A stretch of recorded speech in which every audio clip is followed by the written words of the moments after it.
Hello bachcho, so let's see this question. The question says, for the wave described, plot the displacement y versus t for x equals to 0, 2 and 4 centimeters. What are the shapes of these graphs? In which aspects does the oscillatory motion in traveling wave one point to another, amplitude, frequency or phase? A transverse harmonic wave on a string is described by this equation. हमें basically ये वाली equation given है and हमें plot करना है y versus t for this equation.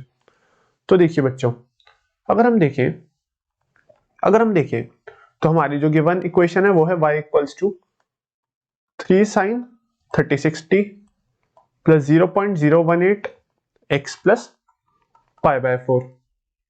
Right बच्चों, ये हमारी गिवन इक्वेशन है। तो देखिए, सबसे पहले हम ओमेगा देखते हैं। यहाँ पे जो ये वाली टर्म है, this term represents omega here which is the angular frequency. तो हमारा ओमेगा की वैल्यू होती है 2 pi nu, where nu here is the normal frequency of the oscillation. Nu को हम लिख सकते हैं 1 अपॉन टाइम पीरियड, तो यहाँ से हमारा आ जाएगा 2 pi over time period. Right बच्चों, ओमेगा है हमारा 36, सो बेसिकली जो हमारा टाइम पीरियड आ जाएगा that will be equal to 2 pi over 36 which is equal to pi over 18 seconds. ये हमारी आ गई टाइम पीरियड की वैल्यू। अब देखिए बच्चों, अगर हम इनिशियली x इक्वल्स टू पहले 0 के लिए बना लेते हैं ग्राफ, बिकॉज आगे 2 एंड 4 के लिए बेसिकली हमारा यहाँ पे सिर्फ फेस एंगल चेंज होगा। अगर हमारा x की जगह अगर इनिशियली 0 पुट करें, अगर हमारा x की जगह हम 2 एंड 4 पुट करें तो बेसिकली जस्ट इसका जो फेज एंगल है that will change, so there will be no change in the omega t term here. तो सबसे पहले हम x इक्वल्स टू 0 के लिए देख लेते हैं। सो बेसिकली जब हमारा x 0 के इक्वल होगा तो जो हमारी इक्वेशन बनेगी वो बनेगी y equals to 3 sin 36t plus this x here, if the x here is 0 then ये हमारी पूरी टर्म बन जाएगी 0, तो सिर्फ बचेगा पाई बाय 4 वाली term. So 36t plus pi by 4।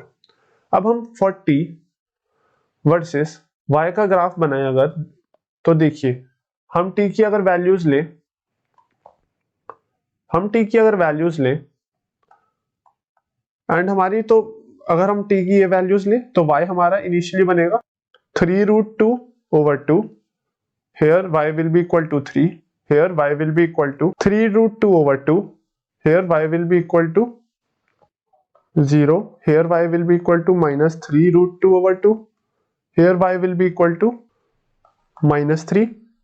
for 60 by 8 हमारा y will be equal to minus 3√2 over 2 and here 70 by 8 पे y हमारा अगेन इक्वल टू 0 हो जाएगा। अगर हम टाइम, यहाँ पे जो टाइम है हमारा स्मॉल t है, टाइम ऑफ मतलब किसी भी पॉइंट पे हमारा जो y डिस्प्लेसमेंट है वो कितनी होगी at a certain time t, तो अगर हम उस टाइम को 0 t by 8 दीज वैल्यूज रखे टाइम की, तो हमारी y की जो वैल्यूज है वो कुछ इस तरह से आएंगी। तो इसके लिए हम कॉरेस्पॉन्डिंग x इक्वल्स टू 4 के लिए, x इक्वल्स टू 2 एंड 4 के लिए, बेसिकली 2 एंड 4 सेंटीमीटर के लिए बेसिकली हमारा सिर्फ फेज एंगल चेंज होगा एंड हमारा जो एम्पलीट्यूड एंड फ्रीक्वेंसी है that will remain same. So amplitude and frequency will remain same, only just the phase difference will change, phase angle will change if we change the value of x here।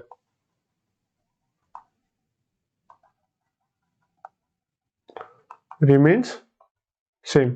तो देखिए, अगर हम इसके लिए corresponding graph बनाया,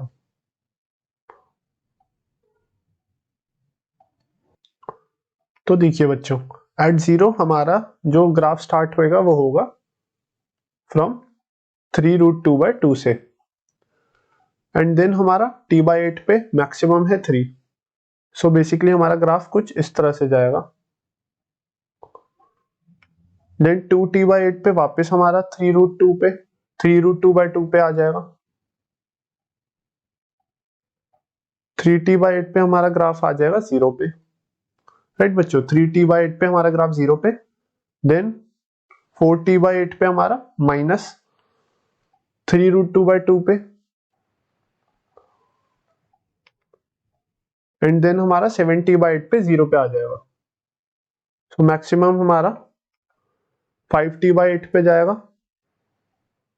then t/8 पे हमारा वापस -3√2/2 पे जाएगा और आखिर में 7t/8 पे हमारा 0 हो जाएगी इस ग्राफ की वैल्यू। सो ये हमारा हो जाएगा फॉर x इक्वल्स टू 0 के लिए। बेसिकली ये हमारा हो जाएगा for x equals to 0। And अगर हम फॉर x इक्वल्स टू 2 के लिए बनाए तो इसका थोड़ा फेज शिफ्ट हो जाएगा, और फेज शिफ्ट होगा हमारा जो ये ग्राफ है ये थोड़ा आगे से स्टार्ट होएगा and will show the same properties as it is shown by x equals to 0। So basically बच्चों जो हमारा इस क्वेश्चन के लिए जो ग्राफ बनेगा वो कुछ इस तरह से बनेगा। एंड बच्चों हमें जैसा पूछा गया है कि हमारा इन तीनों ट्रैवलिंग वेव्स में जो डिफर करेगा from one point two another वो क्या चीज होगी। सो बेसिकली हमारा यहाँ पे फेज डिफरेंस जो होगा इन तीनों ग्राफ्स के बीच में वो चेंज करेगा। Our amplitude and the frequency will remain same. So this will be the answer for the question here. So I hope बच्चों you understand this question well and best of luck.